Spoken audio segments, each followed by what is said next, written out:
que vão ficar, quem não vai ficar. O torcedor pode esperar um time que vai buscar sempre a performance. Quando eu falo que existem 12 contratos em vigor, a gente vai conversar, mas óbvio que isso tem que ser feito com muito sigilo. Nós temos muito pouco tempo para essa montagem. A Série B é um campeonato extremamente competitivo e eu acho que fica muito claro que ela não deixa espaço para ex-atletas. E aí a gente tem menos chance, né, de errar. Certamente, se tiver 20 ex no campeonato estadual, eu não vou estar aqui para dar entrevista. Com essa prévia, já dá para você ir aqui embaixo no chat e deixar a sua opinião. Fique à vontade no chat, comente. A partir de amanhã a gente vai começar a traçar esses planos, o jogador que vão ficar, quem não vai ficar, para que a gente possa, né, errar o menos possível e fazer um time competitivo o ano que vem. O Roger paga um preço, talvez, da história dele, né? De toda essa história, né? Uma família toda que dedicou a vida ao Paysandu. Eu conversei muito isso com o Roger quando da minha vida, porque eu também tinha essa imagem do Roger. Mas eu confesso para vocês assim que durante toda essa semana de planejamento, ele já deixou muito claro de que hoje ele enxerga muito mais a performance do que a repercussão que um nome pode dar. Talvez pelas experiências que a vida trouxe para ele.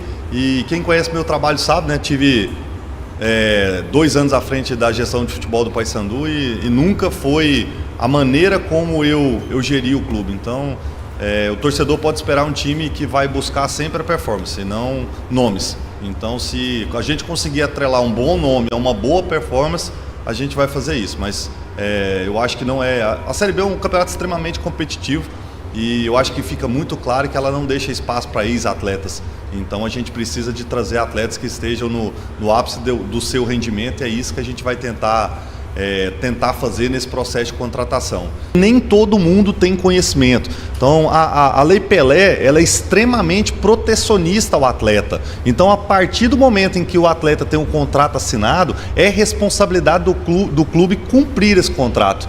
Então a gente pode chamar internamente, a gente pode conversar no mercado com o agente do atleta, com o próprio atleta, mas quando eu falo que existem 12 contratos em vigor, é porque independente da gente gostar ou não gostar, o Paysandu firmou esse compromisso e nós temos a obrigação de cumpri-lo até o fim desse contrato. Então, assim, se a gente entender, quando sentar e conversar, de que esse atleta não está dentro do que a gente espera para o próximo ano, a gente vai conversar, mas óbvio que isso tem que ser feito com muito sigilo, até porque se uma informação dessa vaza, a gente acaba depreciando um produto que hoje é nosso. Então, com muita responsabilidade, a gente vai sentar e vai entender se desse legado que nós estamos recebendo, que são esses 12 atletas, se tiver algum que não está dentro daquilo que a gente espera, nós vamos sentar e conversar. E se não for possível, nós vamos ter que cumprir, porque é assim que a legislação ordena.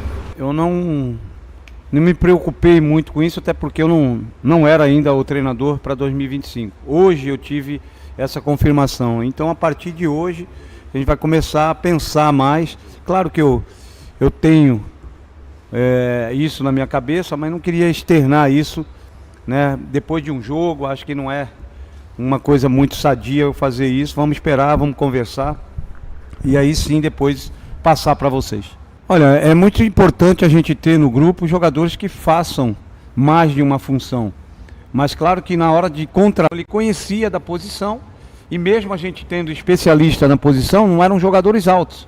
Então a gente colocou. Isso é importante a gente ter, numa emergência, num caso assim, a gente poder usá-lo. Mas é claro que a gente sempre vai pensar um jogador especialista da posição, né? Para a gente não ficar improvisando muito. Eu encontrei o Paysandu bem melhor do que quando eu deixei o Paysandu, em termos estrutural, né? Agora, eu posso te falar que o papel do treinador não é só colocar o time em campo. O papel do treinador é uma função de gestor de um grupo, de poder detectar dentro do grupo o que não vai ajudar. Então, a partir disso que a gente detectou, aí a gente começou a dar uma limpada. Porque eram jogadores que não estavam com o espírito que eu queria, o espírito que eu precisava para aquele momento. Talvez em outra equipe poderia ser jogadores muito bons, até porque eram jogadores de qualidade. Então, fiz ver à diretoria que a gente precisava fazer aquilo para que a gente pudesse caminhar, né, subindo.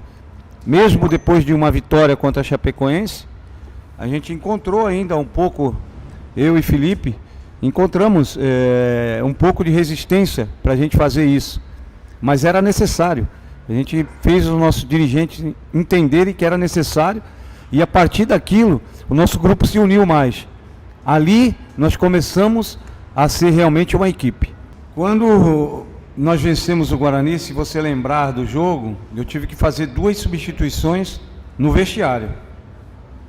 E a entrada de 2 jogadores que não vinham jogando, mas que a gente viu nos treinamentos que eram jogadores que estavam dentro do nosso perfil de trabalho, que era o Borazzi e o Jean.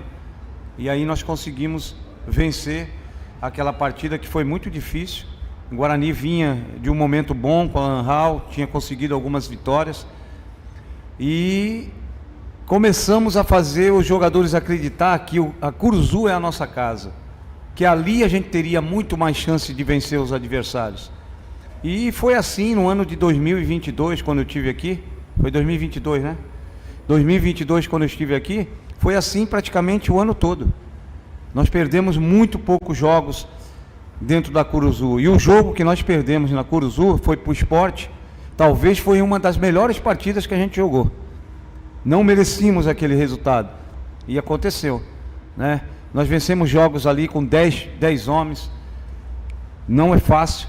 Hoje em dia você perder um jogador, o jogo fica muito difícil. Nós conseguimos 2 jogos com 10 jogadores, a gente virar o jogo contra o Coritiba e o outro contra a Chapecoense. Então, isso vai acontecendo, vai dando confiança aos jogadores, eles vão acreditando no que você está falando. Como eu falei, o jogador hoje, ele questiona muito. Então, quando você fala uma coisa e acontece, aí eles passam a acreditar, né? Graças a Deus isso também foi possível, só foi possível porque Deus estava com a gente, e em todos os momentos de trabalho, às vezes a gente ia para casa e ficava, porra, caramba, cheguei até a falar, pô, será que não vai dar?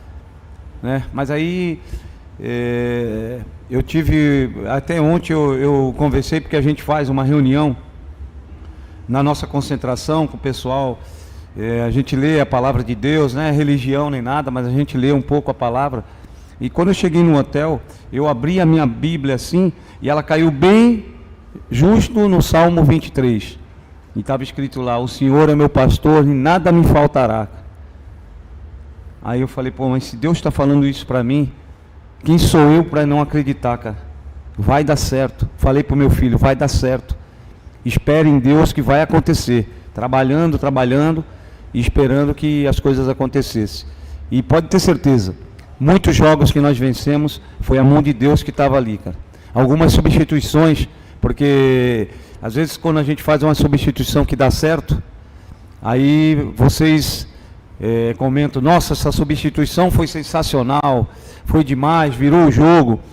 Mas para isso acontecer, a gente precisa que o jogo conhece muitos jogadores, porque às vezes o treinador, ele chega até um ponto ali, não conhece um jogador, aí essas pessoas, eles vivem, mais o Éder, vivem isso direto, ele fica só vendo isso, vendo o jogador, vídeo, e indo lá no campo para testemunhar que o jogador tem qualidade, porque às vezes a gente vê um vídeo e não condiz com o que o jogador chega na prática, não faz, mas ele vai lá, ele vê o jogo. Teve a semana passada ou retrasada, ele ficou uma semana lá para São Paulo só olhando os jogadores, né? Então, são pessoas que nos dão essa condição, e aí a gente olha também, né? E aí a gente tem menos chance, né, de errar. Não que a gente vá acertar sempre, mas a gente procura errar menos.